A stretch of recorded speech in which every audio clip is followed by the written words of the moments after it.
I'm just curious, like for people who are out there, like could you give like five good tips you think in terms of scaling a real estate business? Like what you would do if you were to start over again, what you would Yeah. actually do?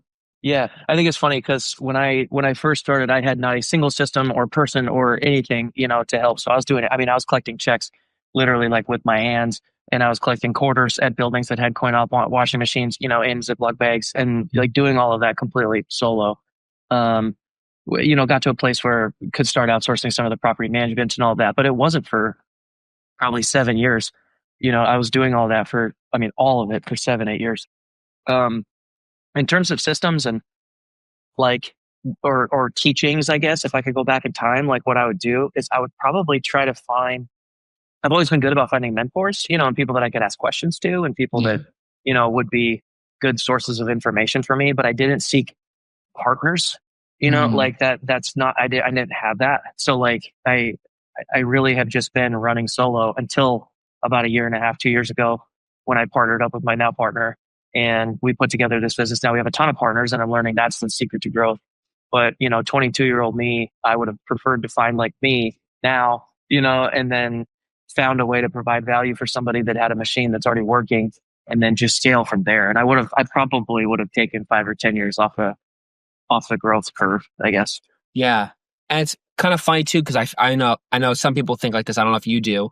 Like what got you in terms of real estate? How did you find the perfect niche for yourself? How did you find what direction in terms of real estate you should go? Because I know for a lot of people who do real estate, they're like, wow, I just want to do real estate, but they're like, Yeah. there's so many different things in real estate that people don't Yeah. really know about.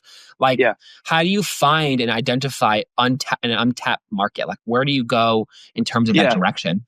So I don't think there's such a thing as an untapped market. Mhm. So I think you could start by not trying to find one because it's impossible and you'll just spin wheels forever.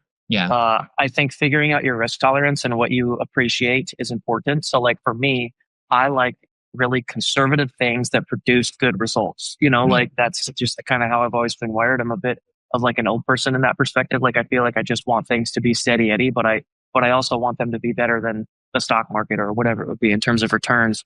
So for me, just again, talking to a bunch of people, multifamily apartment building investing made sense to me. Like Mm. just 12-month leases, people living in these units. There's no turn and burn, there's no flips, there's no construction. I mean, there's some, right? Like with rehabs and things, but we're not building things, we're not permitting things, we're not converting things, we're not doing any of this stuff that is kind of like I said earlier, like the shiny object thing. It never made sense to me in terms of how to scale that. Mm. So my big perspective was like, what do I want out of this? I want to create like generational wealth. I want to have something that's really predictable. I don't mind if it takes a while to grow. It went faster than I expected. I Yeah. mean, there was a really good run there, and I kind of had figured out a little model that worked really good. But even if I was 80% smaller than we are today, I'd still be super happy with where I was, and it still makes sense to me. It's the right business. So I think understanding your appetite for risk, like what's going to keep you up at night, those types of things, and just being really honest with yourself about like, Yeah. should I take this on? Should I not take this on? Like, am I wired for this? Yeah. And then just talking to as many people as you can. Right. What were some key like questions you should ask yourself or like key things you should ask a mentor? Because I think, some people don't know where to start in asking questions about things. Like like when you went to a mentor and you were like, Yeah. I have these burning questions. What were the burning questions? Just because, people who are Yeah. listening, I may not know.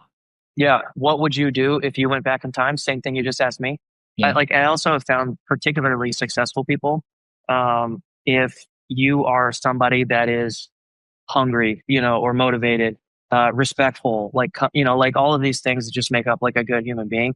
I mean, I can't even remember a time that I've been turned down by somebody that I asked for coffee, or whatever, like just to ask for advice, and I say that I'm like, I just want to pick your brain. You seem like you got a cool life. I would just like to learn what I can from it, like, and just ask you some questions. And it's like very, very rare that somebody would have a problem with doing that if Yeah. you just come about it honestly and authentically, right? So, just literally getting them to kind of digest their life, teach you. Um, it's almost like you learn more from their mistakes, Yeah. and they can tell you that, like what should you not do, like as opposed to what should you do, like what are the pitfalls that you should watch out for, like those types of things. And it just saves you a bunch of time.